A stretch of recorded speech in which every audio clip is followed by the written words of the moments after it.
உலகம் முழுவதும் வாழக்கூடிய ஸ்பிரிச்சுவல் டிவி நேயர்கள் அனைவருக்கும் உங்கள் தாம்பரம் ஸ்ரீ வாராகி ஈசனேசன் சுவாமியுடைய நல்லாசிகள், வாழ்த்துக்கள். ஜெய் வாராகி, ஜெய் ஜெய் வாராகி. அன்பு நேயர்களே, மார்ச் மாத ராசி பலன்கள். மார்ச் மாதம் ரொம்ப ரொம்ப முக்கியமான ஒரு மாதம். காரணம் என்னன்னு கேட்டிங்கனாக்கா, இந்த மார்ச் மாதத்தில் சனி செவ்வாய் சேர்க்கை ஏற்படுகிறது. ரொம்ப குரூஷியலாக, ரொம்ப முக்கியமாக கவனிக்க வேண்டிய 2 அம்சங்கள்.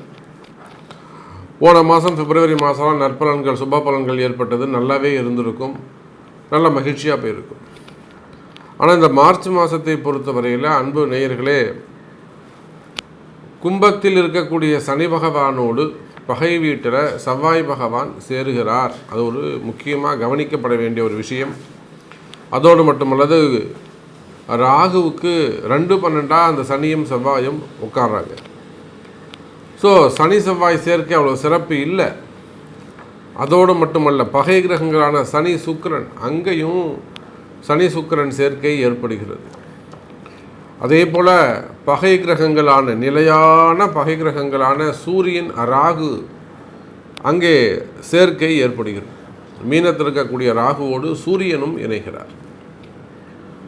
அப்போது இந்த பகை கிரகங்கள் எல்லாம் ஒன்று சேருகின்ற பொழுது நிச்சயமாக எல்லா வகையிலும் மார்ச் மாதத்தில் நம்மளுடைய அன்பர்கள், அது இங்கே எந்த நிலையில் இருந்தாலும், ஒரு முக்கியமாக அரசியல் தலைவர்கள் எந்த பக்கம் போகிறது, எந்த பக்கம் முடிவெடுக்கிறது, எந்த பக்கம் நாம் சாஞ்சு பேசுகிறது, எந்த பக்கம் சப்போர்ட்டாக நாம் இருக்கிறது, அப்படிங்கிற ஒரு தடுமாற்றம் ஏற்படும். குறிப்பாக அரசியல் தலைவர்களுக்கும் அரசியல்வாதிகளுக்கும் அல்லது அரசியல் கட்சிகளுக்குமே கூட ரொம்ப டஃப்பான ஒரு மாதமாக இந்த மார்ச் மாதம் இருக்க போகுது. காரணம் என்னன்னு கேட்டிங்கனாக்கா, அந்த சனி செவ்வாய் ஒரு கலகத்தை ஏற்படுத்தக்கூடியவர்கள். இது அரசியலுக்கு மட்டும் நான் சொல்லலை, அது சினிமா துறையாகட்டும் அல்லது மீடியா துறையாகட்டும் அல்லது நார்மல் லைஃப் ஆகட்டும், எல்லாருக்குமே இது பொருந்தும். பொதுவாக இந்த உலக அளவில் நம்ம பாரத தேசம், நம்ம இந்தியா நம்ம எடுத்துப்போம். அப்போ இது ஒரு கலகத்திற்கான காலமாக, மாதமாக இது அமைந்துள்ள கிரக அமைப்புகள் ரொம்ப கடுமையான நல்ல ஒரு கான்ட்ராஸ்ட் காம்பினேஷன்ஸ் அப்படி வச்சுக்கோங்க. அவர் ரொம்ப எச்சரிக்கையாக இருக்க வேண்டிய ஒரு மாதமாக இந்த மார்ச் மாதம் அமைகிறது. இதுவரை நாம் சந்தித்திராத, இதுவரை நாம் பார்த்திராத கிரக அமைப்புகள் எல்லாம் இந்த மார்ச் மாதத்தில் ஒன்று சேருது.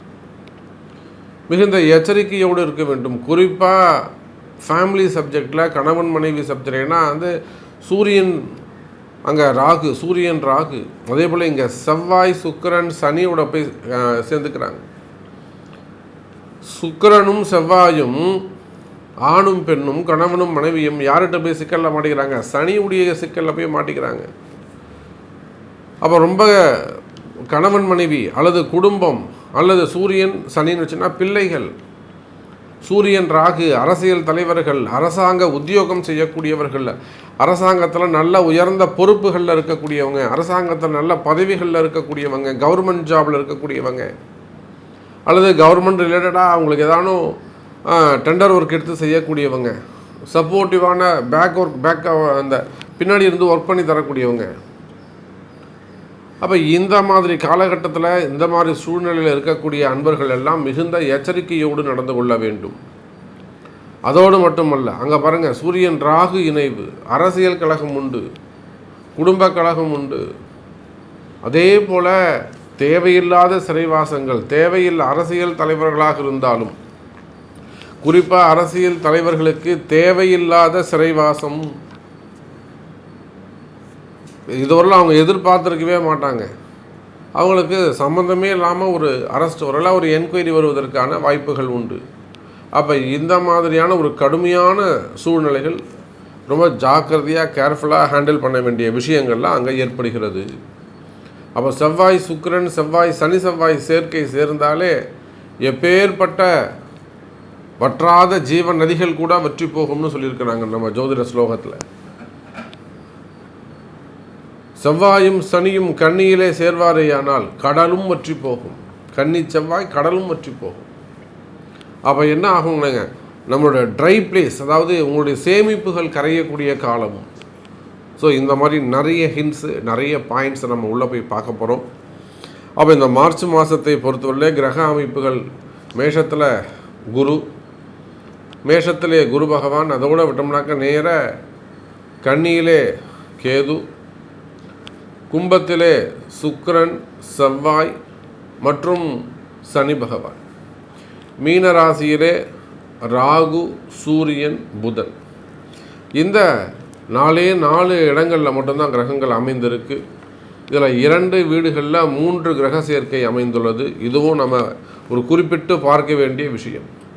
காலபுருஷனுக்கு 11ஆம் வீடு, 12ஆம் வீடு என்று சொல்லக்கூடிய 2 பாவங்களிலும் 3 கிரக சேர்க்கை அமைந்துள்ளது. அந்த 3மே பகை கிரகங்கள் ஒன்றோடு ஒன்று இணைந்திருக்கிறது. இதுவரையிலும் தவிர அடிச்சுக்கிட்ட பகை, அந்த பகையாளிகள், பங்காளிகள் கூட இன்றைக்கி ஒன்று சேருவதற்கு சூழ்ச்சிகளுக்காக, நல்ல விதமாக தர்மத்துக்காக இல்லை, சூழ்ச்சிகளுக்காக ஒன்று சேரக்கூடிய வாய்ப்புகள் ஏற்படுகிறது.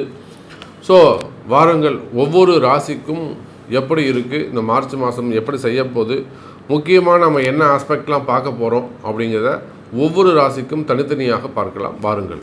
அப்போது தனுசு ராசி நேயர்களே, தனுசு ராசி நேயர்களே, இந்த மார்ச் மாதம் ஒரு அற்புதமான மாதம், நல்ல மாதமாகவும் நம்மளுடைய தனுசு ராசி நேயர்களுக்கு அமைகிறது. குறிப்பாக தனுசு ராசியை பொறுத்தவரையிலே என்ன ஒரு விஷயம்னு கேட்டிங்கனாக்கா, 5, 12 கூடியவர் செவ்வாய் அசுபர் தான். என்னதான் இந்த செவ்வாய் 5ஆம் அதிபதியாக இருந்தாலும் அவரே 12ஆம் அதிபதியாக வந்துடுறாரு. அப்போது அந்த செவ்வாய் அசுபராக மாறுகிறார். அதோடு மட்டுமல்ல, சுக்கிரன் 6 கூடியவன், 6, 11 கூடியவன். இப்போ இந்த தனுசு லக்னத்துக்கு மட்டும் எல்லாமே 50-50 தான். பாதி கிணறு தாண்டிடுவாங்க, பாதி கிணறு போய் டப்புன்னு உள்ளே விழுந்துருவாங்க. ஒரு 100 மீட்டர் தாண்டணும் ஒரு கிணறு, 10 அடி 5 அடி தாண்டிடுவாங்க. அவங்க 6 அடி தாண்டினாலும் 9 அடி தாண்ட, 1 அடி தாண்டினா கூட உள்ளே தான் விழுந்தாகணும். 9.9 பண்ணால் இழிச்சிக்கணும், அப்பையும் கீழே விழுந்துடணும். அப்போ அவங்க 5 அடியிலே உள்ளே விழுந்துறது சிறப்பு. காரணம் என்னன்னு கேட்டிங்கனாக்கா, தனுசு ராசி நேயர்களே, உங்களுக்கு எல்லாமே 50% வெற்றி தான் கிடைக்கும். நீங்கள் 100% வெற்றியை நீங்கள் எதிர்பார்ப்பீங்க. யாரும் சாதிக்க முடியாத விஷயத்தை எல்லாம் நீங்கள் சாதிப்பீங்க. ஆனால் அது அடுத்தவங்களுக்காக இருக்கும். மற்றவங்களுக்கு நிறைய விஷயத்தை நீங்கள் செஞ்சு கொடுப்பீங்க. ஒரு பெரிய மினிஸ்டரால் செய்ய முடியாத ஒரு வேலையை கூட நீங்கள் செஞ்சு கொடுத்துருவீங்க. ஆனால் உங்களுக்குன்னு வரும்போது, தனக்குன்னு வரும்போது, அதில் 50% தான் நீங்கள் வெற்றி பெற முடியும். எனக்கு ஒரு கனவு சாமி, எல்லா உலகம் முழுவதும் எனக்கு கம்பெனிகள் அமைக்கணும். ஏதாவது ஒரு 4 நாட்டில் நடக்கலாம், மீதி நடக்காமல் போய்டும். காரணம் என்னன்னு கேட்டிங்கனாக்கா, தனுசு ராசி நேயர்களே, ஒரு பக்கம் 5ஆம் அதிபதி அவரே 12ஆம் அதிபதியாக வராரு. இன்னொரு பக்கம் பார்த்திங்கன்னா லாபஸ்தான அதிபதி 11ஆம் அதிபதி அவரே உங்களுக்கு 6ஆம் அதிபதியாக வராரு. சரி, தொழில்காரகன் 10ஆம் அதிபதி அவர் பாதகாதிபதியாக வராரு. அப்போ எல்லா கிரகங்களும், எல்லா ஸ்தானங்களும் ஒரு 50% நல்லது பண்ணுது, ஒரு 50% கெடுதல் பண்ணுது. இந்த கால சூழ்நிலையில் அப்போ தனுசு ராசி அன்பர்கள், நீங்கள் பிஸ்னஸ்மேனாக இருக்கலாம், தொழில் அதிபர்களாக இருக்கலாம், நீங்கள் எப்பேற்பட்ட தொழில் அதிபர்களாக என்னெல்லாம் நீங்கள் பிஸ்னஸ் செய்கிறீங்கன்னு எனக்கு தெரியும். அப்போ உங்கள் பிஸ்னஸ்லாம் பொறுத்தவரை எப்படி இருக்கும்னு எனக்கு தெரியும். நல்லா தான் போய்கிட்டு இருக்கு, ஏன்னா குறைய எதுவும் கிடையாது, நல்லபடியாக போய்கிட்டு இருக்கு. பட் நீங்கள் அச்சீவ் பண்ணணும்னு நினைக்கிற லெவல் ரீச் பண்ணுறது கொஞ்சம் ட்ரபுளாக இருக்குன்னு தான் நான் சொல்கிறேன். நேற்று இருந்ததை விட, முந்தா நேற்று இருந்ததை விட, கடந்த காலங்களில் இருந்ததை விட இன்றைக்கி உங்கள் பிஸ்னஸ் பெட்டராக இருக்குதுன்னு நான் சொல்லுவேன். கடந்த காலங்களை விட இப்போது இன்றைக்கி அட் த டைம் உங்கள் பிஸ்னஸ் பெட்டராக இருக்குது அப்படின்னு தான் நான் சொல்லுவேன். ஏன்னா அந்த அளவுக்கு தனுசு ராசியோடு ஒன்றி பழகக்கூடிய வாய்ப்பு நம்முடைய கிளைண்ட்டுக்கிட்ட தான் நமக்கு கிடைக்குது. எத்தனையோ தனுசு ராசி கிளைண்ட்ஸு உலகம் முழுவதிலும் இருந்து, சாமி நான் இந்த இடத்துல இந்த பிஸ்னஸ் பண்ணுறேன், இங்கே நான் கார்கோ பண்ணுறேன், இந்த இடத்துல நான் டிரான்ஸ்போர்ட் பண்ணுறேன், இந்த இடத்துல நான் எக்ஸ்போர்ட் இம்போர்ட் பண்ணுறேன். இன்னும் சொல்லப்போனால் நான் நிறைய வெளிநாடுகளில் இருக்கக்கூடிய யூகே கண்ட்ரீஸில் இல்லை யூரோப் கண்ட்ரீஸ் இருக்கக்கூடிய நிறைய அரசியல் நண்பர்கள், அதே போல் ஆன்மீகத்தில் ஈடுபட்டிருக்கக்கூடிய அங்கெல்லாம் கோவில் கட்டக்கூடியவங்க, திருப்பணிகள் செய்யக்கூடியவங்க, வெளிநாடுகளில் எத்தனையோ நம்ம பேர் நம்மகிட்ட அந்த நாள் குறிக்கிறது, இந்த கும்பாபிஷேகத்தை நாள் குறித்து கொடுங்க சாமி அப்படின்னு சொல்கிறது, முடிஞ்சால் நீங்கள் செய்வீங்களா அப்படின்லாம் கேட்குறது. அப்போ நிறைய ஆன்மீக தொடர்பு மடாதிபதிகள், அதை கூட நம்ம சொல்லலாம். ஆன்மீகத்தில் ஈடுபட்டிருக்கக்கூடியவர்கள் மடாதிபதிகள் எத்தனையோ தனுசு ராசி அன்பர்கள். அதுதான் தனுசு ராசி அன்பர்களே, உங்களுடைய ஆன்மீக பக்தி உண்டு. என்ன குருவுடைய வீடு இல்லையா, பக்தி அதிகமானதாக இருக்கும். தர்மவானாக இருப்பீர்கள். தர்மம் சார்ந்த விஷயத்துக்கு மட்டும்தான் நீங்கள் போவீங்க, அதர்மத்துக்கு துணை போக மாட்டீங்க. இதெல்லாம் தனுசு ராசிக்கு ஒரு நல்ல பாசிட்டிவான விஷயம். அப்போ தனுசு ராசி என்பர்களே, உலகம் முழுவதும் நீங்கள் எங்கே இருந்தாலும் சரிதான், நீங்கள் ஒரு மடாதிபதியாக இருந்தாலும், ஆன்மீக தலைவராக இருந்தாலும், ட்ரஸ்டெல்லாம் வச்சு நடத்தக்கூடியவங்களாக இருந்தாலும், கோவில் திருப்பணிகள் செய்யக்கூடியவங்களாக இருந்தாலும், எனி பிஸ்னஸ் அல்லது எனி ஜாப், எந்த தொழில் செய்பவராக இருந்தாலும் சரிதான். தொழில்துறையை பொறுத்தவரையில், பிஸ்னஸை பொறுத்தவரையில், வர்த்தகத்தை பொறுத்தவரையில் சிறப்பானதாகவே இருக்கும். அப்போ தனுசு ராசி என்பதில் உங்களை பற்றி நன்றாக எனக்கு ஓரளவுக்கு தெரியும். உங்கள் கஷ்ட நஷ்டங்கள் என்ன, உங்களுக்கு என்ன அச்சீவ்மெண்ட்டு, உங்களுக்கு என்ன நடக்கணும், எதுக்காக நீங்கள் காத்திருக்கிறீங்க, எதுக்காக தனுசு ராசி என்பர்கள் வருத்தப்படுகிறார்கள், இது நடக்கலையே அப்படின்னு ஏன் ஃபீல் பண்ணுறாங்க, ஓரளவுக்கு என்னால் புரிஞ்சு கொள்ள முடியும். அப்படி பார்க்கின்ற பொழுது தனுசு ராசி நேயர்களே, இந்த மாதம் மார்ச் மாதம் ரொம்ப எச்சரிக்கையாக கவனமாக நடந்து கொள்ள வேண்டிய மாதமாக அமைகிறது. தேவையில்லாத பிரச்சனைகள் தேடி வரும். தேவையில்லாத வம்பு வழக்குகள், தேவையில்லாத பிரச்சனைகள், அப்படின்லாம் ஏற்கனவே நடந்துன்னு இருக்கக்கூடிய வம்பு வழக்குகள் கூட ஒரு புதிய அத்தியாயத்தில் ஒரு புதிய லெவலை ரீச் பண்ணுறதுக்கான வாய்ப்புகள் உண்டு. அந்த இடத்திலும் கவனம், எச்சரிக்கை தேவை தனுசு ராசி அன்பர்களே. இன்னும் சொல்லப்போனால் தனுசு ராசி அன்பர்களே, தொழில்துறையை பொறுத்தவரையில், பிஸ்னஸை பொறுத்தவரையில் நல்ல முன்னேற்றம் ஏற்படும். பிஸ்னஸ் நல்லா இருக்கும், கவலையப்படாதீங்க. ஆனால் அது பற்றாக்குறையை ஏற்படுத்தும். அதே சமயத்தில் கடன் சுமைகள், கடன் பிரச்சனைகள், வம்பு வழக்குகள், நிறைய வீண் விரயங்கள் ஏற்படுவதற்கு வாய்ப்புகள் உண்டு. நிறைய வீண் விரயங்கள். நல்ல கஷ்டப்பட்டு வேர்வை செஞ்சு சம்பாரிச்சது யாரோ ஒருத்தர் கொடுத்தா எப்படி இருக்கும், அதை போல தான் அங்கே நடந்துக்கிட்டு இருக்கு இப்போது. அப்போ இதெல்லாம் தடுத்து நிறுத்தணும். அப்போ இதுக்கு என்ன சாமி தீர்வு அப்படின்னு கேட்டிங்கனாக்கா, உங்களுடைய பிறப்பு ஜாதகம்தான் ஒரு நல்ல தீர்வாக அமையும். அப்படி பார்க்கின்ற பொழுது தனுசு ராசி நேயர்களே, இந்த மார்ச் மாதம் 50% ஒரு நன்மை நடக்கக்கூடிய மாதமாகவும், 50% மிகுந்த எச்சரிக்கை, மிகுந்த கவனம் தேவை. தேவையில்லாத தொழில் போட்டிகள், தொழில் எதிரிகள், வம்பு வழக்குகள், அரசியல் நெருக்கடிகள், அரசியல் பழிவாங்குதல், அல்லது தொழில் போட்டிகளில் வேறு ஏதாவது பதவி போட்டிகளில் உங்களை ஏதாவது போட்டு கொடுத்து ஒரு என்கொயரி, ஒரு வம்பு வழக்கு, ஒரு கேஸில் போய் மாட்டி விட்றது, இல்லை ஒரு ரைடு, ஐடி சம்மந்தப்பட்ட பிரச்சனைகள், ரைடு சம்மந்தப்பட்ட பிரச்சனைகள், இதெல்லாம் அரசியல் தலைவர்கள்லாம் அந்த ஐடி ரைடு சம்மந்தப்பட்ட பிரச்சனைகள், என்கொயரி சம்மந்தப்பட்டது, கேஸை புதுசாக ஒரு கேஸை போடுறது, இதெல்லாம் தனுசு ராசி என்பவர்களை மிகுந்த எச்சரிக்கையோடு கவனத்தோடு நடந்து கொள்ள வேண்டும். காலமும் நேரமும் அப்படி இருக்குது. ஆமாம் சாமி, நீங்கள் சொல்கிறது கரெக்டு தான், நான் என்ன சாமி பண்ண முடியும், கால நேரம் அப்படி இருக்குது. அப்போ இதுலேருந்து தப்பிக்கிறது எப்படி, இதிலிருந்து மீண்டு வருவது எப்படி, இதிலேருந்து ஜெயிக்கிறது எப்படி அப்படின்னு கேட்டிங்கனாக்கா, நிச்சயமாக தனுசு ராசி என்பர்களே, அதுக்கு உங்களுடைய பிறப்பு ஜாதகம்தான் பேசும். உங்களுடைய பிறப்பு ஜாதகத்தை கொண்டு தான் அதுக்குரிய வழிபாடுகள் என்ன. இல்லை ஒரு கோவில் கட்டுறீங்க, ஒரு பாதிலே நின்று போயிடலாம். இல்லை ஒரு பெரிய மடாதிபதியாக இருக்கீங்க, அங்கே ஏதாவது ஒரு சின்ன கலகங்கள் ஏற்படலாம், மனசுக்கு ஒரு வருத்தம் ஏற்படலாம், அல்லது அங்கே ஏதோ ஒரு குற்றம், ஒரு தோஷம் ஏற்படலாம், அல்லது ஒரு கடைசி ஆசை ஏதாவது ஒன்று இருக்கலாம், நிறைவேற்றணும்னு தோணலாம். ஸோ தனுசு ராசி என்பர்களே, தொழிலாக இருந்தாலும், வேலை வாய்ப்புகளாக இருந்தாலும், பிஸ்னஸாக இருந்தாலும், ஜாபாக இருந்தாலும், அரசியல் தலைவர்களாக இருந்தாலும், சினிமா துறையை சார்ந்தவர்களாக இருந்தாலும், மீடியா துறையை சார்ந்தவர்களாக இருந்தாலும், கட்டுமான தொழிலில் ஈடுபட்டிருக்கக்கூடிய எஜுகேஷன் செக்டர்ஸு, ஸ்கூல், காலேஜஸ், பெரிய பெரிய காலேஜஸ், கல்வி நிறுவனங்கள், யூனிவர்சிட்டிலாம் வச்சு நடத்தக்கூடியவர்கள், அப்போ நீங்கள் எந்த தொழில் செய்பவராக இருந்தாலும் உங்கள் தொழிலில் மிகுந்த எச்சரிக்கை கவனமாக நடந்து கொள்ள வேண்டும். குறிப்பாக அரசியல்வாதிகள், அரசியல் தலைவர்கள் மிகுந்த எச்சரிக்கையோடு நடந்து கொள்ள வேண்டும். காரணம் என்னக்கா, இந்த சூரியன் ராகு தொடர்பு 10ஆம் அதிபதி 4வது வீட்டில் கேந்திரம் ஏறி, அந்த கேந்திரம் ஏறினதோடு மட்டும் அல்லாது ராகுவோடு இணைவு. பொதுவாக சூரியன் ராகு ஒரு ஜாதகத்தில் சேர்ந்து இருந்ததுனாக்கா அவரை நம்ம நம்பவே கூடாது, சூரியன் ராகு. ஆனால் மிகப்பெரிய ஒரு யோகத்தை அது ஏற்படுத்திடும், தோஷத்தையும் ஏற்படுத்தும்.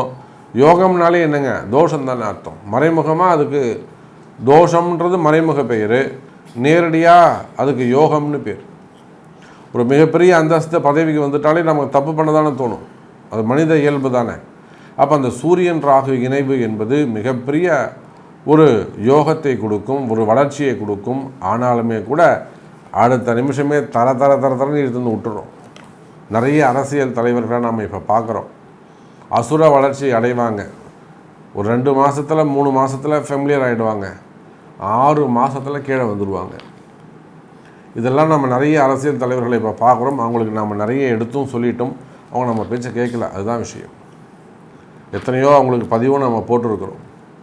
அப்போ அரசியல் தலைவர்களாகட்டும், அல்லது கல்வி நிறுவனங்களை வச்சு நடத்தக்கூடியவங்களாகட்டும், ஸ்கூல் காலேஜஸ் ஆகட்டும், சினிமா துறைகளை சார்ந்தவர்களாக இருக்கட்டும், அல்லது கலைத்துறையை சார்ந்தவர்கள், விளையாட்டுத்துறையை சார்ந்தவர்கள், அதே போல் டாக்டர்ஸ், ஹாஸ்பிட்டல்ஸ் டாக்டர்ஸ் அதெல்லாம் வச்சு நடத்தக்கூடியவங்க, அட்வொகேட்ஸு, ஆடிட்டர்ஸ், ஷேர் மார்க்கெட்டில் பிஸ்னஸ் பண்ணக்கூடியவங்க, அப்போ எந்த தொழில் செய்பவராக, கனிம வளங்கள்லாம் ரொம்ப முக்கியம். ஏன்னா இந்த தனுசு ராசி இந்த சூரியன் ராகு இருக்கிறதால செவ்வாய் வேறு சனியோடு சம்மந்தப்படுறார். கனிம வளங்கிறது சனி செவ்வாய் சேர்க்க தான் ரொம்ப முக்கியம். அந்த கனிம வளங்கள்லாம் நிறைய பிரச்சனைகள் இருக்குது, அப்போ நிறைய தோஷங்கள் இருக்குது. அந்த கனிம வளங்கள் பிஸ்னஸ் பண்ணவங்க அதுக்கெல்லாம் உடனடி பிராயச்சித்த பரிகாரம் ரொம்ப தேவைப்படுது. அந்த கனிம வளங்கள் அந்த தொழில் செய்யக்கூடியவர்கள், அதே போல் உத்தியோகம் பண்ணக்கூடியவங்க, நீங்கள் கவர்மெண்ட் ஜாப் ஆனாலும் சரி தான், ப்ரைவேட் ஜாப் ஆனாலும் சரி தான். அப்போ தனுசு ராசி என்பதிலே உங்களுடைய கஷ்ட நஷ்டங்கள் என்ன என்பது எனக்கு தெரியும். அப்போது இதில் நம்ம சாமி நீங்கள் கரெக்டாக சொல்கிறீங்க, ஓகே சரியாக தான் சாமி நீங்கள் சொல்கிறீங்க, புரிஞ்சுக்கிட்டு தான் சொல்கிறீங்க. அப்போ இந்த கஷ்டங்கள்லேருந்து வெளிவருவதற்கு, விடுபடுவதற்கு நான் என்ன செய்யணும் அப்படின்னு கேட்டிங்கனாக்கா, நிச்சயமாக தனுசு ராசி என்பவர்களே அதுக்கு உங்களுடைய பிறப்பு ஜாதகம்தான் பேசும். அப்போ உங்களுடைய பிறப்பு ஜாதகத்தை கொண்டு தான் அதுக்கு சரியான தீர்வு காண முடியும். அதுக்கு என்ன மாதிரியான ரெமெடி, என்ன மாதிரியான தசாபுத்தி நடக்குது, கோச்சாரங்கள் எப்படி இருக்குது, அதனுடைய யோகி அவயோகி என்ன, இந்த ப்ராப்ளம் எப்போ சார்ட் அவுட் ஆகுமா ஆகாதா, இந்த பிரச்சனை விட்டு வெளியில் வருவீங்களா வரமாட்டிங்களா, இல்லை இது நடத்துறதுக்கு என்ன, சாதிக்கிறதுக்கு என்ன பண்ணலாம், ஆன்மீக ரீதியாக என்ன பண்ணலாம், நீங்கள் அரசியல் ரீதியாக என்ன செய்யலாம், எல்லாமே சாதுரியமாக என்ன பண்ணலாம், புத்தியை கொண்டு எப்படி பிழைக்கலாம், இது எல்லாமே உங்களுடைய பிறப்பு ஜாதகத்தில் தான் இருக்கும். ஸோ இந்த மார்ச் மாதத்தை பொறுத்தவரையில் தனுசு ராசி என்பவர்களே எச்சரிக்கை கவனம் தேவை என்பதை முன்கூட்டியே தெரிந்து கொள்ளுங்கள். அதுக்கேற்ற மாதிரி மார்ச் மாதம் நடந்துக்கோங்க.